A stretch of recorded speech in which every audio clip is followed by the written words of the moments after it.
Naomi Osaka and the importance of mental health. Before we get into who Naomi is, let's learn a bit about mental health. Definition from cdc.gov. Mental health includes our emotional, psychological, and social well-being. It affects how we think, feel, and act. It also helps determine how we handle stress, relate to others, and make healthy choices. Mental health is important at every stage of life, from childhood and I can't read that, to adulthood. Okay, so that was really short, but I hope you understand. How about Naomi? Naomi Osaka is a Japanese tennis player born on October 16, 1997, currently in her mid-20s.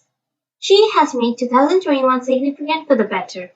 She is the highest paid female athlete on the planet and is also a strong believer of equity and justice, protesting at the Black Lives Matter movement and even going as far as to pull out of the Western and Southern Open to draw attention to this issue, and wearing masks in memory of 7 Black Americans killed. But the reason she made 2021 significant mostly revolves around an Instagram post in which she says that she is withdrawing from the French Open.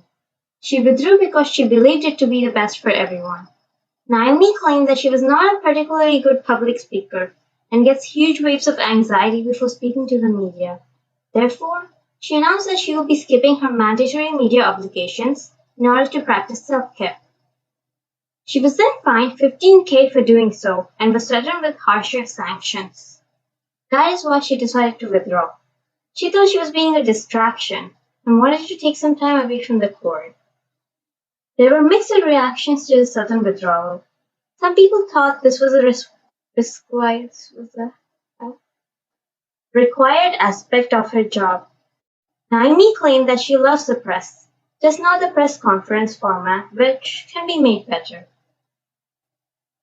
Many athletes, like Serena Williams, Stephen Curry, and Coco Gauff, supported her decision and wished her the best. The WTA, Women's Tennis Association, declared that mental health and wellness is one of their highest priorities, and that they are here to help Naomi in any way they can to see her back on the court as soon as possible.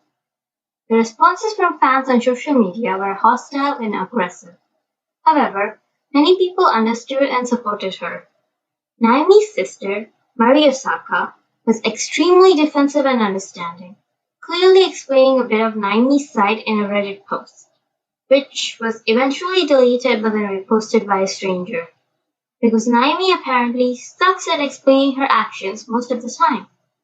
Mari Osaka tried her best to shed some light on Naomi's situation, but her words were mostly misunderstood, resulting in a worse outlook on Naomi's choices. She only wanted the best for her sister, but unfortunately the damage had already been done. Despite all this, I can for sure commend her for her bravery. She has proved that it is okay to not be okay. A title of an article in Time.com.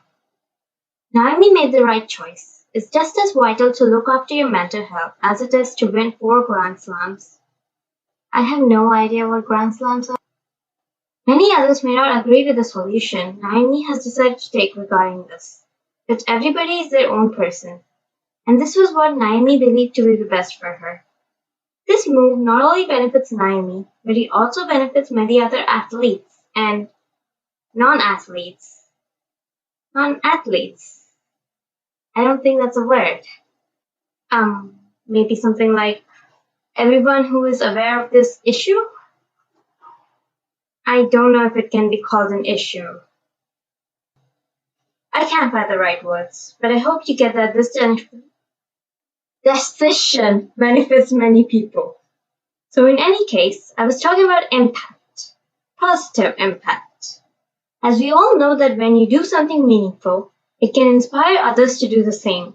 And when someone as well known as Naomi does something meaningful, it can have a domino effect, resulting in more people being educated and aware of their own or others' mental health. Naomi Osaka learned to take care of herself, which can help others realize that it is okay to take a break. Humans aren't perfect. They have their highs and lows, and that's okay. You don't have to be perfect.